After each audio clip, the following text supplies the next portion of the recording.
Hi everyone. सो इस video में मैं एक और एक्सपीरियंस के बारे में बात करने वाला हूँ। ये जो एक्सपीरियंस है ये अगेन टीसीएस का एक्सपीरियंस होने वाला है। कल यहाँ पर ये टीसीएस का इंटरव्यू एक्सपीरियंस बच्चे ने शेयर किया है मेरे साथ हैदराबाद लोकेशन के लिए। और जो चीज़ मैं आपको बोल रहा था ना कि कई बार क्या होता है कि टीसीएस में, जैसे कल मैंने एक वीडियो डाली थी और मैंने आपको बताया था कि कुछ बच्चों का एक्सपीरियंस खराब रहा, तो ये काफ़ी ज़्यादा सेंटर ओरिएंटेड रहता है। मतलब जैसे कुछ कुछ सेंटर्स में तो ऐसा आ रहा है कि अच्छे इंटरव्यूज हो रहे हैं, बच्चों का रिस्पॉन्स अच्छा है, मतलब जैसा प्रॉपर इंटरव्यू होना चाहिए ना वैसे इंटरव्यूज हो रहे हैं। बट कुछ सेंटर्स पे मतलब इंटरव्यूअर्स थोड़े एंग्री है या रूड है। तो मैं आपको बोलूंगा कि ये चीजें काफी ज्यादा लक डिपेंडेंट भी होती है कि मतलब आपको कैसा सेंटर मिल रहा है। एंड मैं प्रे करूंगा कि ज्यादातर बच्चों को अच्छा ही सेंटर मिले, अच्छे इंटरव्यूअर्स मिले जहां पर जो आपका इंटरव्यू है वो प्रॉपर हो। बिकॉज कल कुछ बच्चों के साथ काफी ऐसी चीजें हुई जो शायद ज्यादा अच्छी नहीं थी। जैसे उनने जो रेज्यूमे मेंशन नहीं किया वो पूछा गया। तो इस प्रकार से तो दुनिया में हजारों टेक्नोलॉजी होती है। अगर आप इस प्रकार से क्वेश्चंस पूछ रहे हो कि रेज्यूम में भी कोई मेंशन नहीं है चीज तब भी आप पूछ रहे हो, या बहुत ज्यादा इन डिटेल जा रहे हो किसी चीज के जो कि एक फ्रेशर से एक्सपेक्टेड नहीं होता, तो वो चीज मेरे हिसाब से सही नहीं थी। ठीक है। बाकी डिस्कस कर लेते हैं जरा इस इंटरव्यू एक्सपीरियंस के बारे में। बट मैं उससे पहले आपको एक चीज बताना चाहूंगा कि अगर आप जनरल प्रिपरेशन करना चाहते हो इंटरव्यू के लिए, तो आप क्रैक इंटरव्यू नोट्स एक बार देख सकते हो। तुरंत प्रिपरेशन के लिए सारी चीजें अगर आपको रिवाइज करनी है तो इसमें आपको एक क्रैश बुक मिल जाएगी। एंड बेसिकली ये इंटरव्यू नोट्स ऐसा नहीं है केवल टीसीएस के लिए काम आएंगे, फ्यूचर में भी काम आएंगे। अगर आपके फ्यूचर में किसी और कंपनी का इंटरव्यू होता है, या अगर आप एक्सपीरियंस कैंडिडेट के तौर पर किसी और कंपनी में इंटरव्यू देते हो, तो बेसिकली एक क्रैश इंटरव्यू बुक है। और इस क्रैश इंटरव्यू बुक से आपके ऑलमोस्ट सारे जो जेनरिक टेक्निकल प्रिपरेशन है वो हो जाएगी। प्लस आपको इसमें oops, programming, STL collection framework, HR question, DSA theory, project based question, CS fundamentals, SQL queries, computer science, coding sheet, pseudo code output, interview experience sheet, ये सब आपको इसमें देखने को मिल जाएगा। एंड ये ओनली आपको 200 की प्राइस में मिल रहा है। अगर आप क्विकली प्रिपेयर करना चाहते हो तो केवल आप इस बुक को फॉलो कर सकते हो, जिसमें ये क्रैश बुक है इंटरव्यू प्रिपरेशन के लिए, जल्दी से प्रिपरेशन के लिए। तो लिंक आपको डिस्क्रिप्शन में मिल जाएगी। स्टार्ट कर देते हैं हम। सबसे पहले ये हैदराबाद लोकेशन का इंटरव्यू एक्सपीरियंस है। My interview is totally different, TR and MR. First, okay, asked about academic project, my role, use of project and what real problem it is used, okay।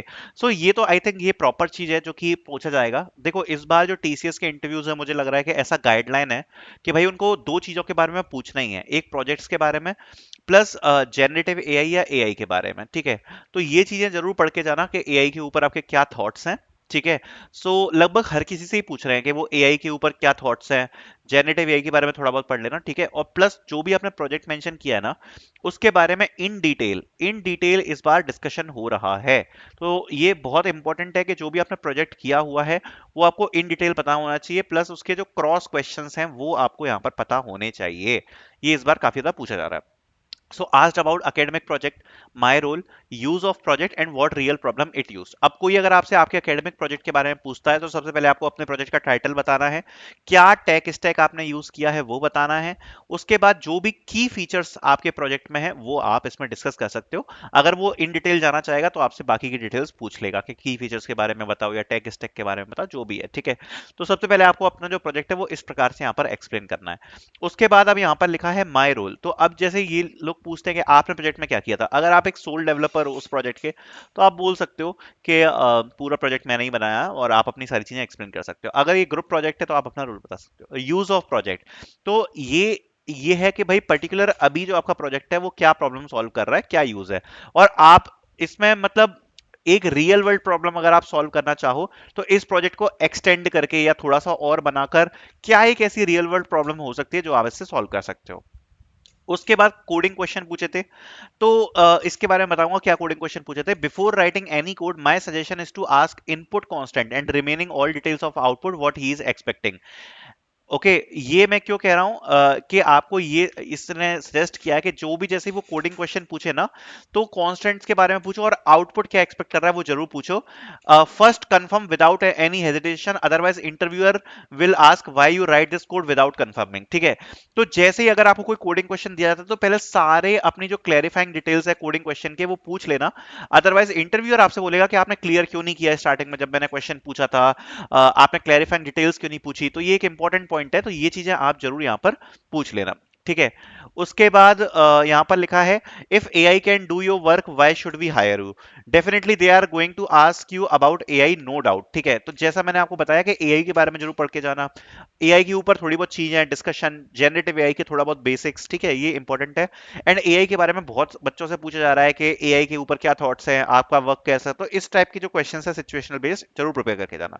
Coding question, दो question पूछे थे। Find max and list, तो बहुत simple है, जैसा मैंने आपको बताया कई बार, ऐसा कोई डिफिकल्ट नहीं पूछते हैं। तो एक लिस्ट दी है या एरे दिया है, उसमें से मैक्सिमम नंबर बताना है। Second, given an array of size n, place all non zeros in left side of array, zeros on right side. जैसे फॉर एग्जांपल ये एरे है 02496 0, तो इसका आंसर क्या होगा? 2496 0 0, राइट। अब इसमें लिखा है और जो नॉन जीरोस हैं उसको अपन को लेफ्ट साइड रखना है और जीरोस को राइट साइड रखना है। तो सिंपल है, आप जीरोस का काउंट कर लो ना एरे में कितने जीरोस हैं, ठीक है, और उसको आप राइट में इंसर्ट कर लो। बाकी के जितने भी नॉन जीरोस हैं उसको फर्स्ट इंडेक्स से स्टोर कराते जाओ। मतलब देखो, एक इंडेक्स वैल्यू असाइन कर लो, for example i equals to 0, ठीक है, और एक वेरिएबल बना लो काउंट 0, ठीक है। अब जो एरे का इंडेक्स है, जीरोथ इंडेक्स, उस पर जैसे ही कोई नॉन जीरो वैल्यू आती है उसको आप उस पर प्लेस करते जाओ और उसकी प्लेस पर -1 कर दो, -1 को इग्नोर कर देंगे। और अगर जीरो आता है तो काउंट जीरो करते जाओ, ऐसे करते करते अपन नंबर प्लेस कर देंगे और इंडेक्स प्लस करते जाएंगे तो 2496 आ जाएगा। लास्ट में जो भी जीरो का काउंट है वो जीरो जीरो अपन इंसर्ट कर देंगे, तो ये हो जाएगा। तो सिंपल ही है ये भी। तो दो कोडिंग क्वेश्चन पूछे और ये यहाँ पर इंटरव्यू लिया गया है।